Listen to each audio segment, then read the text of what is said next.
She was cold. The doctor was cold. The ragged clothes weren't helping. She was cold, and in someone else's ragged clothes. She felt a little peeved that the ragged clothes did not include a built-in parachute. That felt like an error.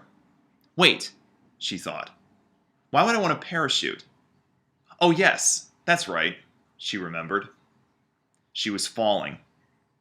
Air was rushing past her, or more accurately, she was rushing past air, tumbling through the cold night sky. Also, she was fizzing.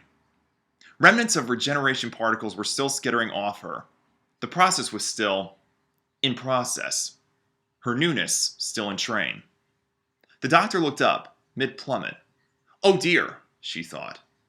Far above her, the TARDIS was exploding. Well, that is very unhelpful, she thought. No, wait. Not just exploding. Now the TARDIS was dematerializing while it exploded. Dematerial exploding, thought the doctor. That's not a word, chided the doctor. All right, replied the doctor. I'm only a few minutes in here. You're lucky I've gotten any words at all. Will you two stop arguing? Chimed the doctor. Only if you stop subdividing us. This is all the same brain. Don't confuse matters.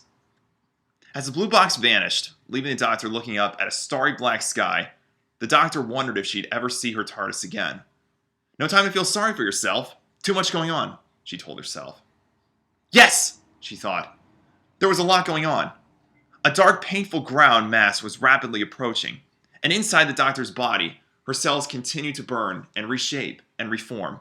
Well, thought the doctor, all of her. This is a conundrum. Her newly minted mind had already had 3,007 thoughts over the course of 3 seconds. She knew because she counted. And she only realized she counted once she finished counting.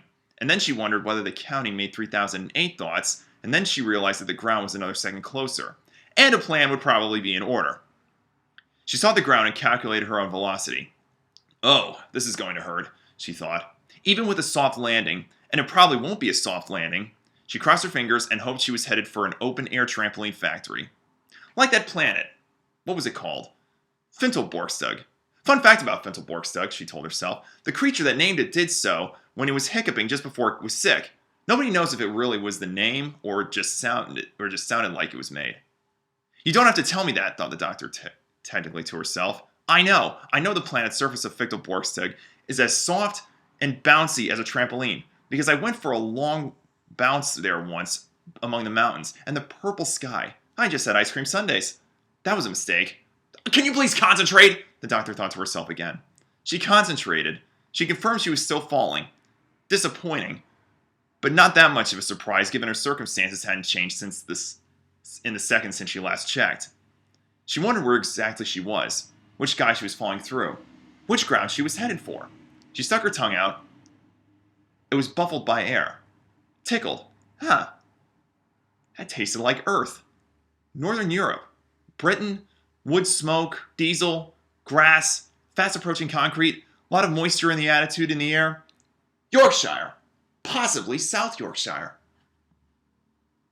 She stunk another look down. A train track. A stationary train.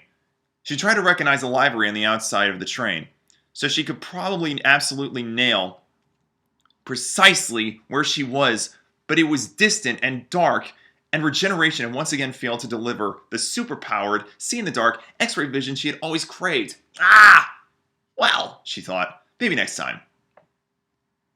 Now the train below was insisting on getting even closer. The train, or the tracks, were where she was going to land. She pondered her limited choices. Tracks would hurt. Mouthful of gravel and 2 big metal lines all the way down her new body. Ouch. Train might be better. The roof. If she could crash through it, would soften her landing a bit. Though smashing through was most likely going to hurt a lot. With a bit of luck, any injuries would be taken care of by the still fizzing regeneration process. Like those injuries the doctor had gotten after he had crashed through the roof at Naismith Manor. Or the hand he managed to grow back after the sore cracks had lopped one off. Watch out, doctor, she thought. Your personal pronouns are drifting. That roof was super close now. She flapped her arms a bit to make sure her trajectory was bang on. And she did so. She saw that the lights of the train were out. She saw sparks of a light flashing in one carriage towards the back of the train. Something was wrong. And if something was wrong, she was the man to sort it out. You're assuming you're going to make it through this fall alive, she reminded herself. Now, don't be gloomy, she chided back. Things will be all right. Right now, they're not ideal. But I can muddle through. Probably. That's interesting, she thought. I seem to be an optimist, with a hit of enthusiasm. And what's that warmth and feeling in my stomach? Ah! I'm kind! Brilliant. This is going to be fun, thought the doctor, as she crashed to the roof of the train on the outskirts of Sheffield, not far from Grindleford. Then, having hit the floor of the train, and felt a little extra regenerative energy particles heal where things had scratched and broken and hurt. Newness! In a train! On a train! She thought to herself, this is going to be a very interesting night. The doctor jumped up, zapped a creature she couldn't quite understand, and immediately made new friends.